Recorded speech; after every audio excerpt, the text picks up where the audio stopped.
The stars and galaxies hurtle through the universe according to the laws of physics. What about our brains? What about morality, right and wrong, making moral choices? Is there a difference in our brains between logic and emotion?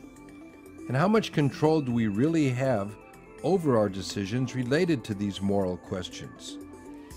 Here's a philosophical question that addresses this.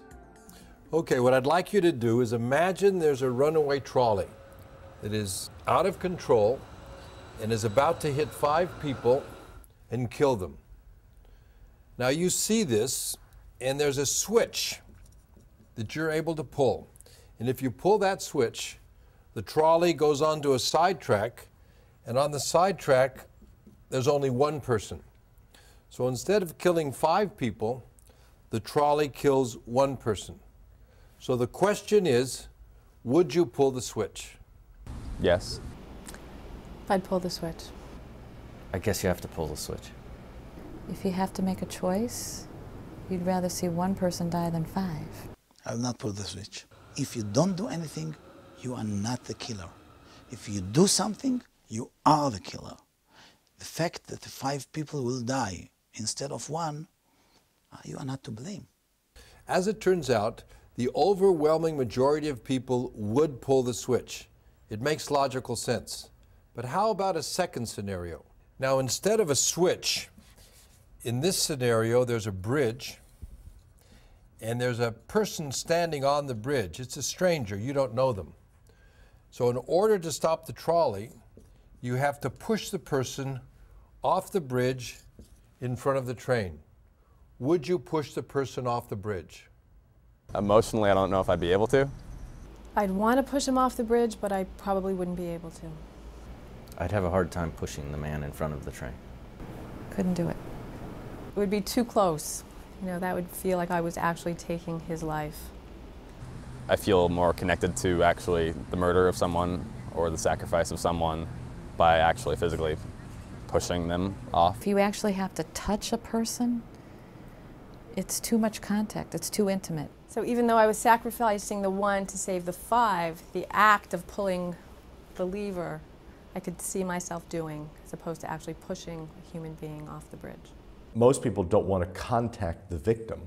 They have a strong aversive reaction to thinking about laying their hands on the back of the person that they are about to kill. I mean, it's way different talking about it philosophically, but if you were actually on that bridge, you really don't know what you'd do unless you were there. These different responses relate to our emotions and how they affect our thinking.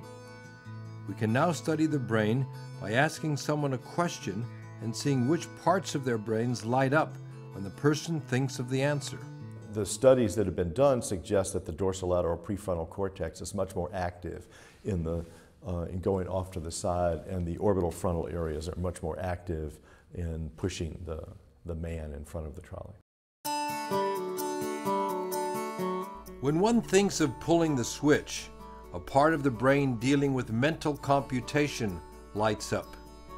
When one thinks of pushing the person, one also lights up parts of the brain dealing with emotion. Does that mean our brains are hardwired in how they deal with certain moral dilemmas? Oh, I think morality is dependent on all sorts of parts of our brains. I'm not sure what hardwired means. I mean, we have various cognitive faculties and they're used for various things. The parts that you see active during these kind of moral judgments are active during other kinds of things as well. Do our emotions protect us, or do they get in the way? Certainly, less people would be killed if it wasn't so easy to push a button and drop a bomb. And yet, where are someone's emotions who is willing to blow themselves up in a marketplace? What about people who might have damage to certain parts of the brain? Is it easier for them to kill? One day, will we be able to affect our brain circuits in such a way so that there won't be any more wars?